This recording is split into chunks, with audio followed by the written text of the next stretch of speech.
I will be representing a team of tutors that have generated a sister RSD framework called the Optimizing Problem-Solving Pentagon, which is based on the RSD. We've just dissected it and brought it back together for our own use for engineering. Oh. Ding, ding, ding.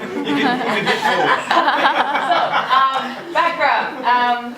In mechanical engineering, we have a course in first year, Design, Graphics and Communication, where we're required to teach about 300 students how to think like engineers and to develop their problem-solving skills.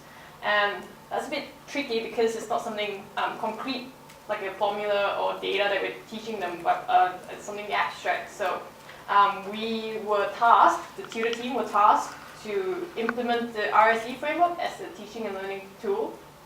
And we found that it didn't engage our students.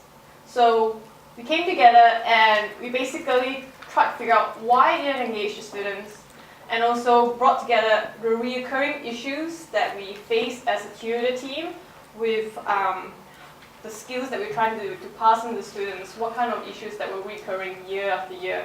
And we realized that one of the issues that failed with using the RSD was it didn't speak engineering to click with the students.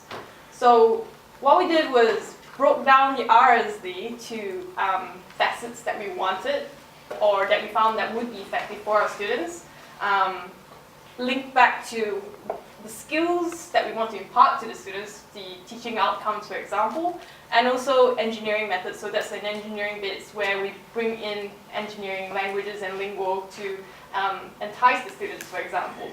And we also identified core issue to come up with this, the Optimizing Problem-Solving Pentagon. So the beauty of it is it took away all that words that seemed overwhelming for the students and made it simpler that they could get it straight away. So it highlighted a focal point that they should always come back to, which is problem definition and specification, and that tends to be what students get them off tangent at times. And also highlight that communication was a vital process in the system and not just an end product. So this semester was the pilot run of the OPS Pentagon, and we introduced it in lectures. So that's about 300 students, and it was an interactive session where we implemented the OPS to an existing case study. So they could actually link the theory that was being taught to an existing case study. Puts more, I guess, more impact to where it sits in real life. And then we moved on from a lecture of 300 students to smaller sessions, smaller being 60 students in a workshop. So where they took on the role of using the OPS to solve whatever scaled down engineering problems we give them in the session.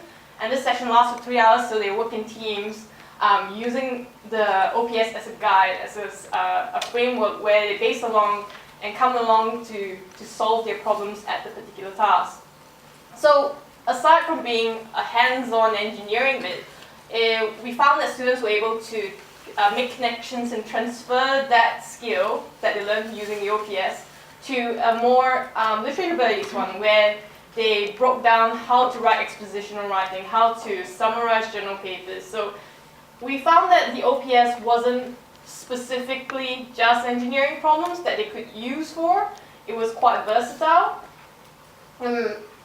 It moved on to non-engineering applications as well, and this one we're showing here is in an education context where we have moving from task setting using the OPS into creating rubrics, for example. So it's been successful, this OPS, in quite versatile in engineering, and we found that it's actually working because it's quite flexible. It can be applied to non-engineering contexts as well. So hopefully, in today's workshop that we'll be facilitating in helping extend the RSD or even the OPS on how it can apply to your particular context, how you can break down and reassemble, for example, to modify either the RSD or the OPS for your particular context.